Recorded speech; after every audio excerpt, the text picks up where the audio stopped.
सभी कोऑपरेट करेंगे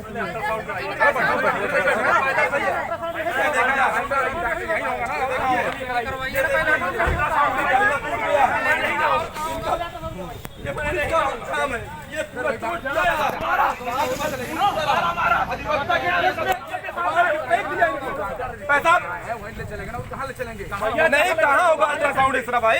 अल्ट्रासाउंड कराइए, डॉक्टर ने लिखा है। डॉक्टर देखा कहाँ लिखे हैं? डॉक्टर भैया फाड़ है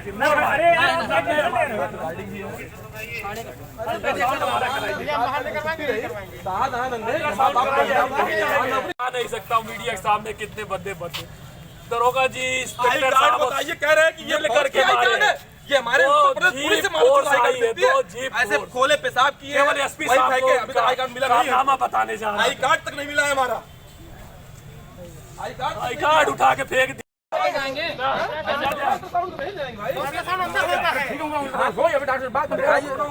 कराएंगे रात भर मारे कम से कम दूरी बना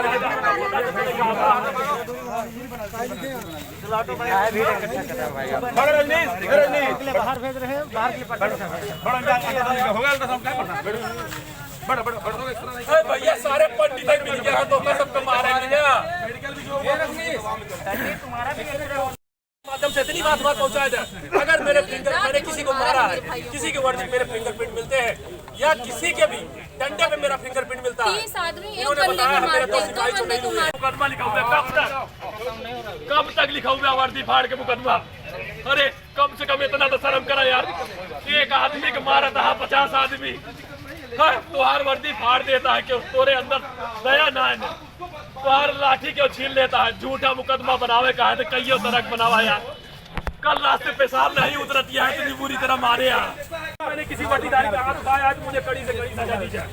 सारा काम घर में बंद करवा दो, टाइल्स फाइल्स लकड़ी प्रेशर, ठीक? रिंकी आनंद आनंद अरे हम बात भैया वो सुनिए, वो सेना का सामान है, सेना अपना सामान खुद ढूंढ ले। लोक सेवक की बेल वहाँ पड़ती है।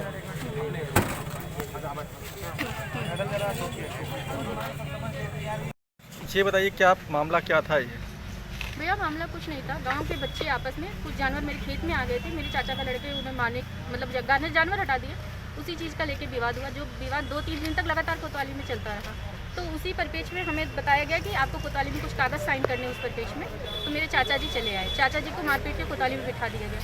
तो छोटा भाई रजनीश कुमार जो अधिवक्ता है, वो पता चला उसको, तो वो आया कि मेरे चाचा को क्यों बिठाया। उसका भी सारा वॉलेट छीन के, उसका ID कार्ड वगैरह छीन के उसको भी बिठा दिया, मारा पीटा। तो बड़े भैया, बारिश बहुत तेज होने लगी 4 बजे बाद, तो बड़े भैया जो आर्मी में है, श्रीनगर से रिटायर होकर आए और छुट्टी आए हैं, उन्होंने बोला कि अगर ऐसी कोई बात है तो हम चल के मामला डील कर लेते। भाई वो अपना एप्लीकेशन वापस कर ले हम अपना। तो इन लोगों ने प्री प्लान करके मेरे जो भाई आर्मी में है, जो भाई अधिवक्ता है, दोनों को 30 पुलिस वालों ने, कम से कम 30 पुलिस वालों ने इतनी बुरी तरीके से मारा है कि पूरे उनके हाथ पैर मुंह यहाँ तक कि दांत भी टूट चुके हैं। मेरे बड़े भैया को अभी तक बाथरूम नहीं उतरा है कल से। इसका कोई जवाब देने वाला नहीं है। ये नहीं, हमारी कहीं सुनवाई नहीं हो रही। जो हमारी अभी मेडिकल यहाँ भी हुआ है, वहाँ भी पुलिस वाले खड़े होकर मेडिकल करवाए हैं अपने को अभी। तो मुख्यमंत्री जी क्या कहना चाहेंगे? मैं मुख्यमंत्री जी से सिर्फ इतना कहना चाहती हूँ कि आप जानते हैं ये वही बंदा रंजीत कुमार राय है जिसने हर जगह आपको सम्मान दिया है, जिसने हर जगह आपके हर कार्य को सराहा है। कृपया उसके साथ इंसाफ करिए, उसके परिवार के साथ इंसाफ करिए। क्या नाम है आपका? मेरा नाम संध्या राय है।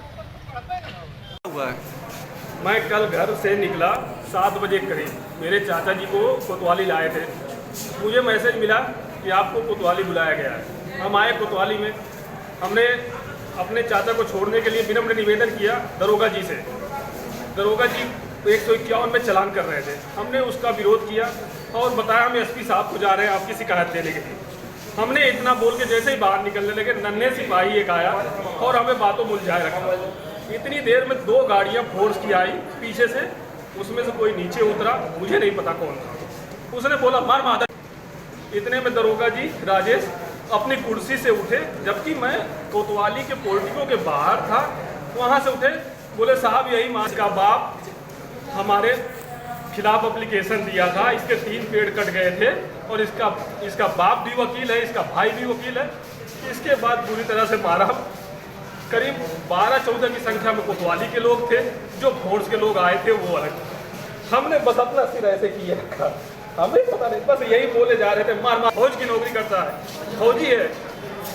इतनी इसकी माँ मतलब माँ को इतनी भद्दी गाली दी है, ऐसे मुक्कों से मारा। आई कार्ड मेरा निकाल लिया दरोगा जी ने, राजेश पांडे ने बोला आई कार्ड लेके घूमता है, फौजी बनता है, फौजी के ऐसे उठा के फेंक दिया। आई कार्ड मेरा अभी तक मिला नहीं है सेना का। ये मोबाइल मेरा, मैंने इससे मोबाइल से उनकी वीडियो बना रखी है। हमने किसी भी प्रकार का कोई अपराध नहीं किया। उसमें 2 सिपाहियों की हमने कंप्लेन एसपी साहब से करने के लिए नाम उनका लिखा था। उन्होंने बोला हमारा नाम लिख रहा था और हमारा नाम लिखेगा, फौजी है ना, फौज के तौर तरीके बताएगा, नियम कानून बताएगा।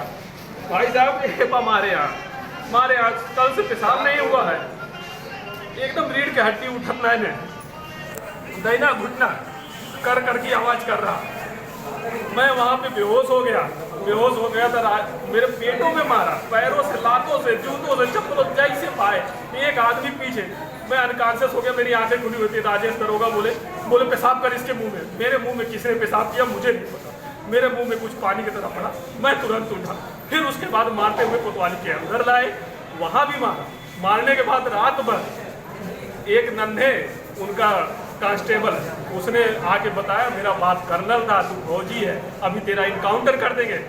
इसको उल्टी हो रही थी छोटे भाई को। मैंने विनम्र निवेदन किया कि साहबराने तो हमें लाकअप से बाहर निकाल करके फिर मारा और रात भर लाकअप के अंदर नहीं रखा, लाकअप के बाहर रखा। हमने कोई गलत काम नहीं किया। माननीय मुख्यमंत्री महोदय, अगर आपकी पुलिस इसी तरह से है तो नहीं चाहिए ऐसा पुलिस, ऐसा प्रशासन। अगर आप मेरी आवाज़ सुन रहे, मैं सेना का अनुशासित सिपाही हूँ, अगर मैंने आपके सिपाहियों को थोड़ा सा भी छुआ हो, आपके राजेश दरोगा ने बोला वर्दी फाड़ लो, ऐसा मुकदमा लिखूंगा कि जिंदगी भर जमानत नहीं होगी, फौज में नौकरी करना मुश्किल कर दूंगा। श्रीमान, मैंने सेना में 15 अगस्त को भी वीरता पुरस्कार पाया हुआ है, जिसकी अभी कितने प्रशंसा पत्र पाए, 3 बार जेएनडीके में नौकरी किया, कितने मेडल पाए, सब कुछ पाए। मैंने आपके सिपाहियों को किसी को नहीं छुआ। मैंने उनकी कंप्लेन एसपी साहब से करने जा रहा था। हम 2 भाइयों के अलावा तीसरा वहाँ पे कोई भी नहीं था। माननीय मुख्यमंत्री महोदय, अगर मेरी आवाज़ आप तक पहुँच रही है तो इस पुलिस की गुंडागर्दी को रोक दीजिए प्लीज, क्योंकि ये लोग केवल एक कानपुर वाली बात को लेकर के हमेशा वर्दी फाड़ देते हैं। अगर आप बताइए 24-25 की संख्या में अगर पुलिस वाले हैं, उनको कौन छू सकता है? आपके सिपाहियों को कौन हथियार छीन सकता है? अगर एक सिपाही का हथियार छीन रहा है तो उसे नौकरी करने का हथियार क्षेत्र कहाँ है? उसका डंडा छीन रहा है। ये बताइए कहाँ पर आप तैनात हैं इस समय? मैं इस समय जम्मू कश्मीर में तैनात हूँ। अच्छा। कश्मीर में हूँ, बॉर्डर पे। अच्छा, मैं पाकिस्तान के बाहर में। नाम क्या है? मेरा नाम रंजीत कुमार राय है। मेरा आई कार्ड राजेश